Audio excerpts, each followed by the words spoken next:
Well, our next guest it does investigate money management wrongdoing, and he's here to give us an idea of what's next in the investigation of the hedge fund community in the aftermath of the Galleon insider trading case.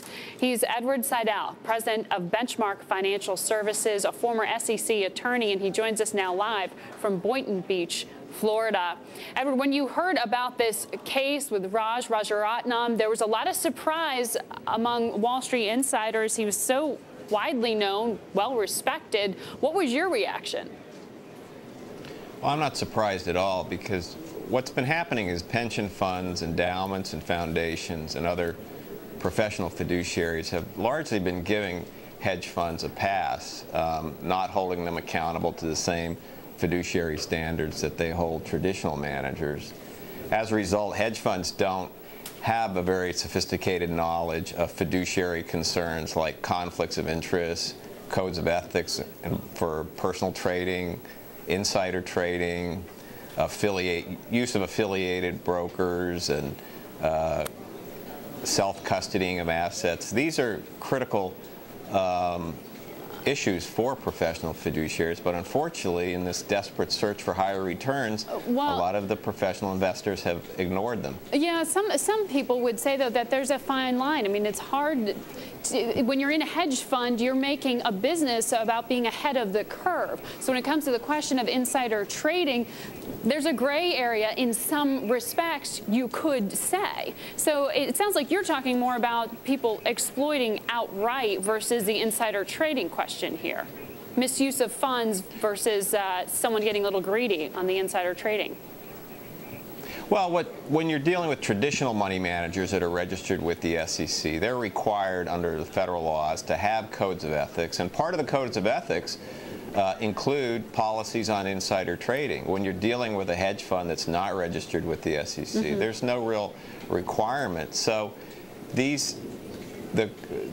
hedge funds don't have the sensitivity to a lot of these issues and feel that they can pursue practices that are not play by the same rules. On the investigation front, it sounds like there was wiretapping. There were wires worn by employees at the firm. This Rumi Khan has been fingered here as potentially the employee who broke the case.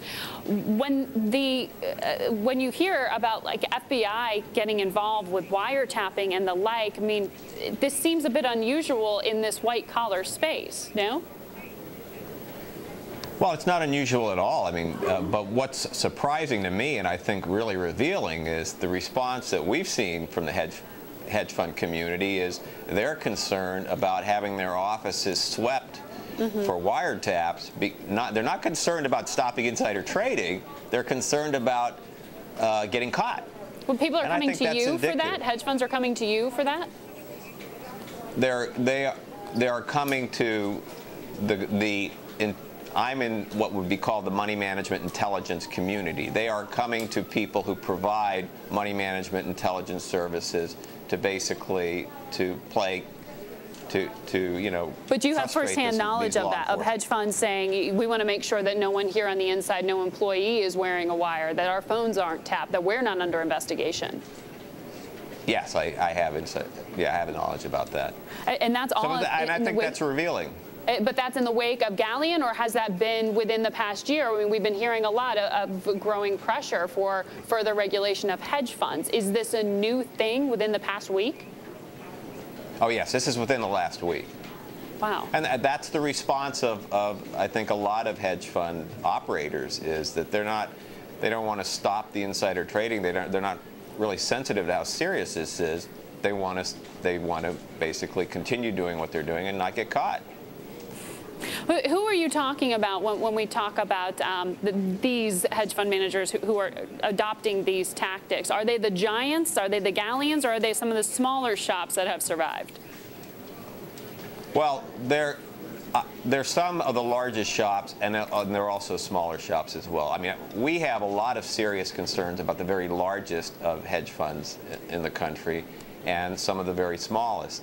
One of the problems you have with hedge funds, since they're not registered, nobody knows how many there are. You see data about hedge funds have performed, they're up 3% this quarter or whatever, but we have no defined universe. When you have with registration comes a defined universe, but nobody knows how many hedge funds there are in this country. Right, but would registration alone really change that?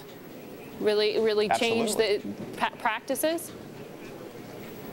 Well, it would change practices by creating more accountability. It's like getting a driver's license. By requiring driver's licenses, we have an idea of how many drivers there are on the road.